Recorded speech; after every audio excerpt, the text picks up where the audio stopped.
Welcome to Dave's Cooking Show, coming at you every Sunday, Monday, Wednesday, Friday at 4 p.m. Central Standard Time. Don't forget to like, share, and subscribe, as most of you are not subscribed. Leave a comment and a like, helps the video out a ton. And don't forget to click the bell notification so you know anytime I go live. Okay, today we have an antipasto salad.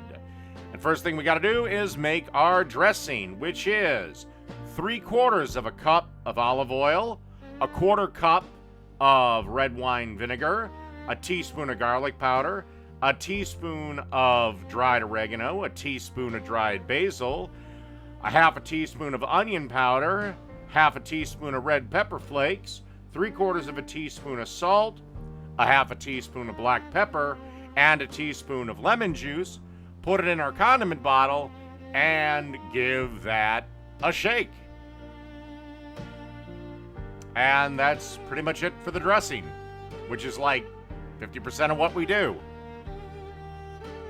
Okay, as you can see here, we've got our salad mix, and it's time to start assembling our salad. And the great thing about antipasto salads is everything's kind of pre-cooked, so you don't gotta really cook anything.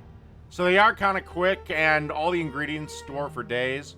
So as you can see here, I sliced up some salamis and put them on top. Now we're adding some pepperoni that I chunked up. By the way, if you don't have them, get yourself some deli containers. They're lifesavers. And now we're adding some thinly sliced red onions.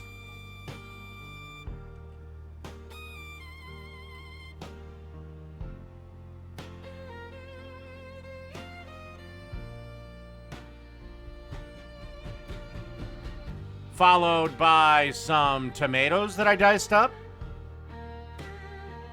And then some mozzarella cheese that I chunked up. By the way, this is not a light salad, in case anyone was thinking that. And then some black olives. Also, at this point, it's optional. You can add some pepperoncini peppers. I thought I had some in the fridge. I didn't. And then you want to add some nice diced up ham. And then finally top it with that salad dressing we made. And that's that. Antipasto salad. Done.